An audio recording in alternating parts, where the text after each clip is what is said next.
प्यारे बच्चों, आपका दिन मंगलमय हो। अगर आप नए हैं तो इस चैनल को सब्सक्राइब कर लें। आज हम शुरू करेंगे कविता दुष्यंत कुमार के द्वारा लिखी गई, जिसका नाम है साए में धूप। मेरे सीने में नहीं तो तेरे सीने में सही, हो कहीं भी आग लेकिन आग जलनी चाहिए। ये जो है साए में धूप रचना है इनकी, दुष्यंत कुमार जी की। उसका बहुत ही प्रसिद्ध जो है शेर है ये। इन्होंने गजल विधा को हिंदी में जो है स्थान दिलवाया था। गजल को हिंदी में प्रसिद्ध करने वाले दुष्यंत कुमार जी हैं। उनका जन्म सन 1933 राजपुर नवादा गांव में हुआ, उत्तर प्रदेश में। ये प्रमुख रचनाएं हैं सूर्य का स्वागत, आवाजों के घेरे, साए में धूप, जलते हुए वन का वसंत। ये काव्य संग्रह हैं। एक कंठ विस्पाई गीति नाट्य है। छोटे छोटे सवाल, आंगन में एक वृक्ष और दोहरी जिंदगी, ये उपन्यास है। मृत्यु सन 1975 में हुई। दुष्यंत कुमार का साहित्यिक जीवन इलाहाबाद में आरंभ हुआ। वहां की साहित्यिक संस्था परिमल की गोष्ठियों में वे सक्रिय रूप से भाग लेते रहे हैं और नए पत्ते जैसे महत्वपूर्ण पत्र के साथ भी जुड़े रहे हैं। उन्होंने एक कंठ विस्पाई गीति नाट्य की रचना की, जो हिंदी साहित्य में बहुत ही प्रशंसित कृति रही है। अब हम करेंगे इनकी गजल का सार। यहाँ दुष्यंत की जो गजल दी गई है वह उनके गजल संग्रह साए में धूप से ली गई है। गजलों में शीर्षक देने का कोई चलन नहीं है, इसलिए यहाँ कोई शीर्षक नहीं दिया जा रहा है। गजल एक ऐसी विधा है जिसमें सभी शेर अपने आप में मुकम्मिल और स्वतंत्र होते हैं। मुकम्मिल होते हैं पूरी तरह से अपना अर्थ देने वाले। उनका अर्थ अपने आप में पूर्ण होता है। उन्हें अपना अर्थ पूरा करने के लिए किसी अन्य शेर की आवश्यकता नहीं होती है। उन्हें किसी कर्म व्यवस्था के तहत पढ़े जाने की दरकार नहीं होती है। दरकार होता है जरूरत, आवश्यकता। इसके बावजूद दो चीजें ऐसी हैं जो इन शेरों को आपस में गूंथ कर एक रचना की शक्ल दे देती हैं। एक रूप के स्तर पर तुक का निर्वाह, और दूसरा है अंतर्वस्तु के स्तर पर मिजाज का निर्वाह। मिजाज होता है प्रकृति, स्वभाव। जैसा कि आप देखेंगे यहाँ पहले शेर की दोनों पंक्तियों का तुक मिलता है और उसके बाद सभी शेरों की दूसरी पंक्ति में उस तुक का निर्वाह होता है। आमतौर पर गजल के शेरों में केंद्रीय भाव का होना जरूरी नहीं है, लेकिन यहाँ पूरी गजल एक खास मनस्थिति में लिखी गई जान पड़ती है। राजनीति और समाज में जो कुछ चल रहा है उसे खारिज करने और विकल्प की तलाश को मान्यता देने का भाव एक तरह से इस गजल का केंद्रीय सूत्र बन गया है। इस प्रकार दुष्यंत की यह गजल हिंदी गजल का सुंदर नमूना प्रस्तुत करती है। कहने का आशय है कि ये जो बेहतरीन गजल का नमूना है, ये साए में धूप जो गजल संग्रह है उससे लिया गया एक हिस्सा है, एक भाग है जो बेहतरीन नमूना प्रस्तुत करता है। कहाँ तो तय था चिरागा हरे घर के लिए, कहाँ चिराग मयस्सर नहीं शहर के लिए। मयस्सर होता है उपलब्ध, चिरागा होता है दीपक, तय माने होता है निश्चित किया गया था, हरे घर माने प्रत्येक घर के लिए, शहर के लिए मतलब पूरे शहर के लिए नहीं है, मोहल्ले के लिए नहीं है। कहाँ तो तय था चिरागा।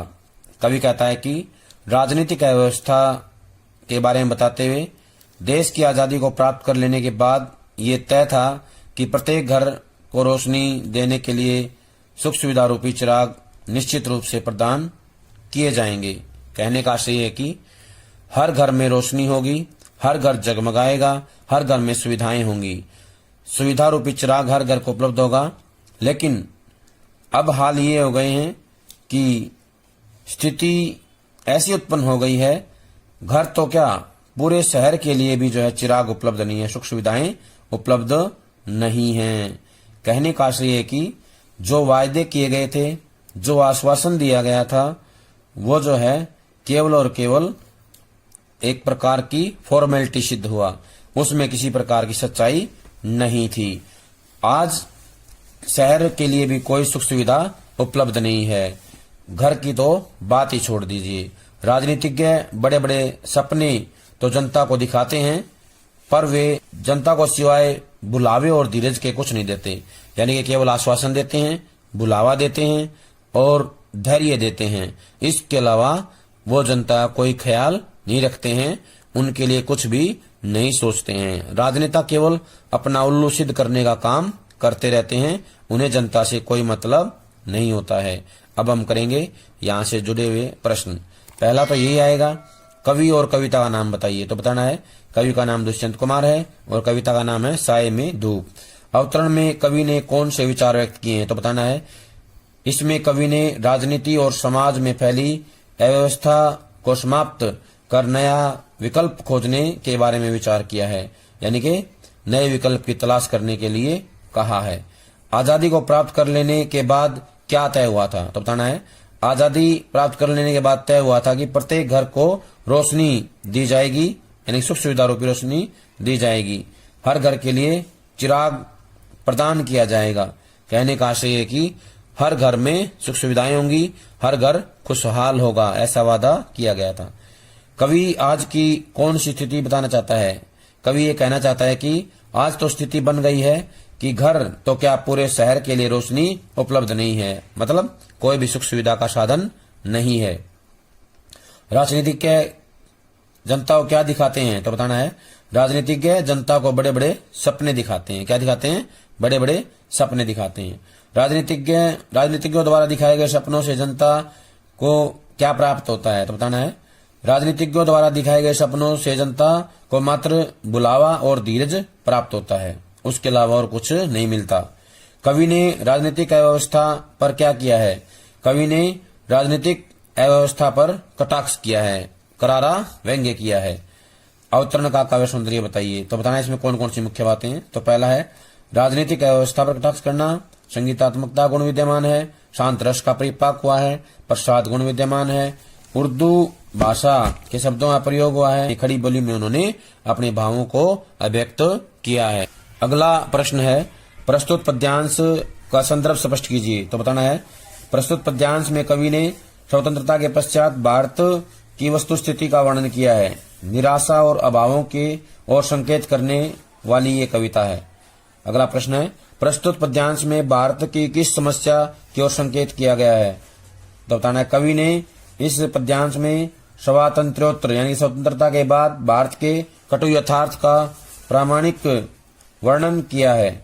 आज के आम आदमी आर्थिक स्थिति, शोषण आदि समस्याओं का सामना करना पड़ा है, यानी कि मनुष्य को अपना जीवन सुखी बनाने के लिए आर्थिक स्थिति, शोषण आदि समस्याओं का सामना करना पड़ता है, यानी ये शोषण की समस्याएं आज भी समाज में विद्यमान है। कवि का मानना है कि स्वतंत्रता से पहले हर आदमी ने सुखी जीवन का सपना देखा था, जो पूरा नहीं हो उसका ये प्रमुख समस्या है। सुखी जीवन उनको नहीं मिल पाया है। आज के समय भी कहीं कहीं शोषण और आर्थिक स्थिति की समस्याएं विद्यमान हैं। अगला प्रश्न है चिराग किसका प्रतीक है? यह मयस्सर क्यों नहीं? तो बताना है चिराग सुख सुविधाओं का प्रतीक है। किसका प्रतीक है?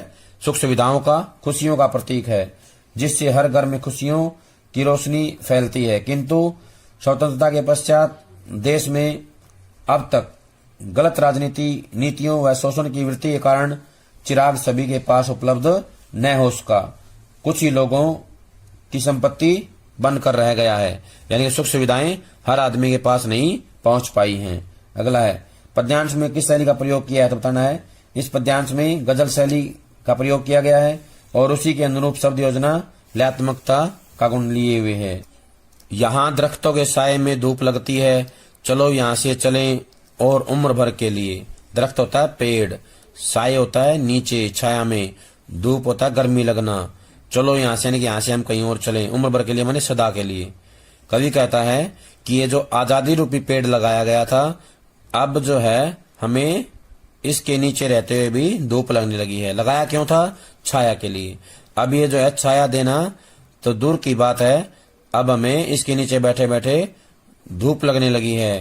कहने का आशय है कि जो स्वतंत्रता का वृक्ष लगाया गया था उसका एक ही मतलब था, लोगों की पीड़ा और कष्ट रूपी धूप को दूर करना, लोगों की पीड़ा व कष्ट रूपी धूप को दूर करना या उससे लोगों को बचाना, आराम दिलाना। लेकिन अब हुआ क्या है? अब ऐसे हालात हो गए हैं कि लोगों को उस पेड़ के नीचे रहते रहते दुख व कष्ट अनुभव हो रहे हैं, उनसे कोई राहत नहीं मिल रही है।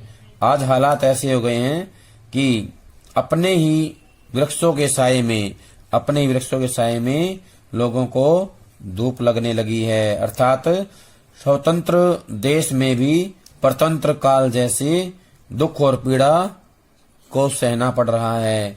लोग जो है दुखी हैं, पीड़ित हैं। आजाद देश में भी उनके ये हालात हैं। इसलिए कवि कहता है कि चलो यहाँ से कहीं और चलें, क्योंकि यहाँ रहने का कोई लाभ नहीं है। ऐसी इच्छा होती है कि इस देश को छोड़कर सदा के लिए कहीं और जाकर के रहने लगें। कहने का आशय ये है कि कवि जो है अब ये बताना चाहता है कि राजनेताओं ने केवल और केवल कोरे वायदे किए हैं, लोगों को बुलाया है, उनके लिए कुछ नहीं किया। केवल वो लोगों को सांत्वना देते हैं, धैर्य देते रहते हैं। इसलिए हमें उनकी सांत्वनाओं और उनके धैर्य से परे हटकर किसी और जगह जाकर के रहना चाहिए, क्योंकि वो हमें सुख सुविधाएं नहीं दे सकते जो सुख सुविधाएं हमें चाहिए होती हैं। कवि के अनुसार वृक्षों को किस लिए लगाया गया था बताना है। वृक्षों को इसलिए लगाया गया ताकि हमें धूप ना लगे। किस लिए लगाया गया? ताकि हमें धूप ना लगे। यहाँ दुष्यंत कुमार ने क्या कटाक्ष किया है तो बताना है। कवि दुष्यंत कुमार ने यहाँ राजनीतिक व्यवस्था पर कटाक्ष किया है। लोगों को किससे दुख की प्राप्ति होने लगी तो बताना है। लोगों को अपनी ही सुविधाओं से दुख की प्राप्ति होने लगी। यानी जो आजादी रूपी पेड़ लगाया था सुविधाओं के लिए, उसी से क्या है, दुख होने लगा। कवि ने शासन एवं प्रशासन के किस अंग पर कटाक्ष किया है तो बताना है। कवि ने न्यायालय और चिकित्सालय पर करारा व्यंग्य किया है। जो ये सुख सुविधाएं दी गई थी या देने के वायदे किए गए थे, इन पर कटाक्ष किया है। कवि यहाँ से चले जाने में बेहतर मानता है। कहाँ जाने मानता है? जब अपने ही वृक्ष छाया देने की अपेक्षा धूप देने लगे तो वहां से चले जाना चाहिए। क्या करना चाहिए? चले जाना चाहिए, यही उचित है। वृक्षों के साए में धूप का लगना क्या दर्शाता है? वृक्षों के साए में धूप का लगना विरोधाभास दर्शाता है। क्या दर्शाता है? विरोधाभास। अवतरण का काव्य सौंदर्य बताइए तो बताना है। दरख्तों के साए में धूप लगना विरोधाभास की सृष्टि करता है। शांत रस का परिपाक हुआ है और प्रसाद गुण विद्यमान है। उर्दू शब्दावली से युक्त भाषा का प्रवाहमयी वर्णन किया गया है। संगीतात्मकता गुण विद्यमान है। संगीतात्मक इसमें विद्यमान है। न हो कमीज तो पांव से पेट ढक लेंगे, ये लोग कितने मुनासिब हैं इस सफर के लिए। न हो माने नहीं होना। कमीज होता है वस्त्र, कपड़े।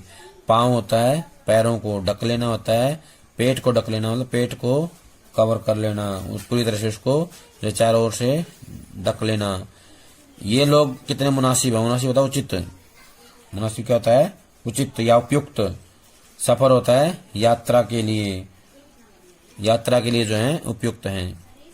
कवि कहता है कि ऐसे लोग जो सुख सुविधाओं के ना होते हुए भी अपने साथ चलने के लिए तैयार हो जाएं और कम सुविधाओं में भी अपना काम चलाने के लिए राजी हो जाएं, ऐसे ही लोग क्या है, इस सफर के लिए मुनासिब हैं, उचित हैं, अच्छे हैं। कहने का आशय ये है कि कवि हमें बताना चाहता है, कहना चाहता है कि गरीब लोग, ऐसे गरीब लोग जिनके पास ना तो तन ढकने के लिए वस्त्र है, कहने का आशय है कि कोई उनकी डिमांड नहीं होती है, कोई वो मांग नहीं करते हैं। ये लोग अपने पैरों से ही पेट ढक लेंगे। ये लोग अपने पैरों से ही पेट ढक लेंगे। कहने का आशय ये है कि यहाँ अनेक लोगों के पास तन ढकने के लिए पर्याप्त वस्त्र नहीं है। भारत के ये गरीब लोग इस गरीबी से युक्त जीवन यात्रा को तय करने के लिए कितने उपयुक्त हैं, यानी कि जीवन रूपी रास्ते को पूरा करने के लिए, यात्रा को पूरा करने के लिए उचित हैं, सही हैं। कहने का आशय ये है कि ये लोग कमियों के अंदर भी अपना जीवन बिताने की क्षमता रखते हैं। वो कभी भी इसके खिलाफ या लोगों से अपनी गरीबी का बार बार वर्णन नहीं करते हैं, लोगों के सामने अपनी समस्याओं को उजागर नहीं करते हैं।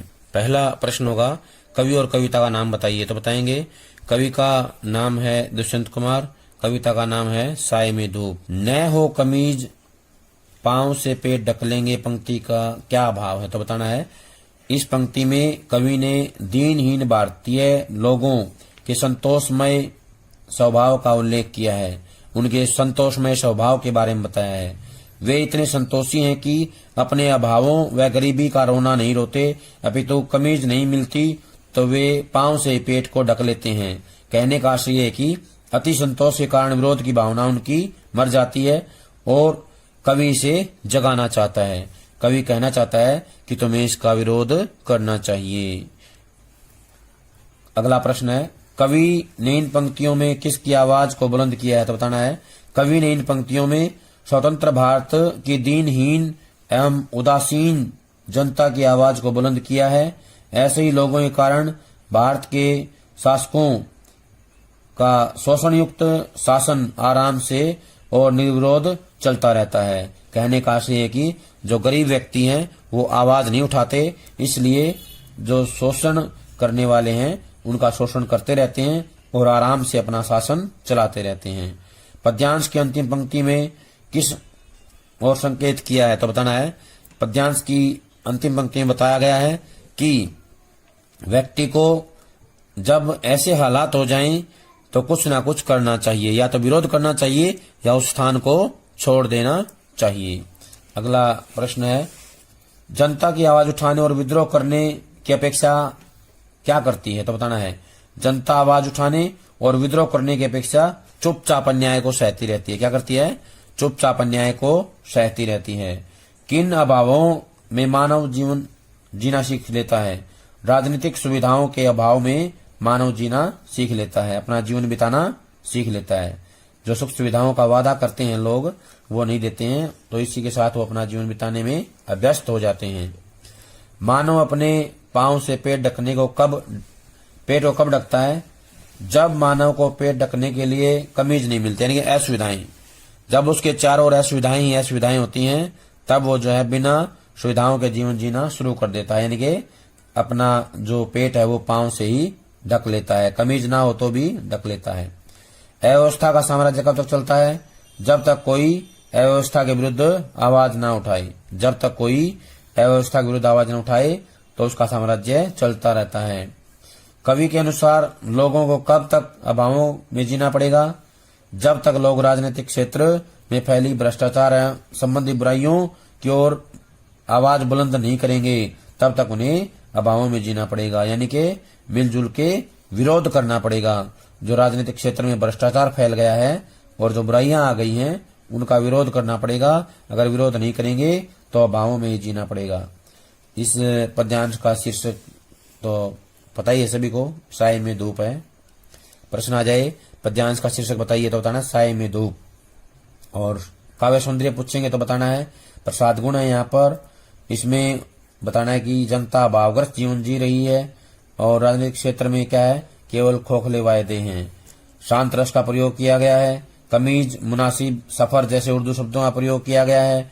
खड़ी बोली भाव व्यक्ति में सहायक है। शब्द योजना सटीक और सार्थक है। क्या है? सटीक और सार्थक है। प्यारे बच्चों, आज जो काम करवाया है सभी इसको कापी में लिख करके याद करेंगे। सभी का बहुत बहुत धन्यवाद।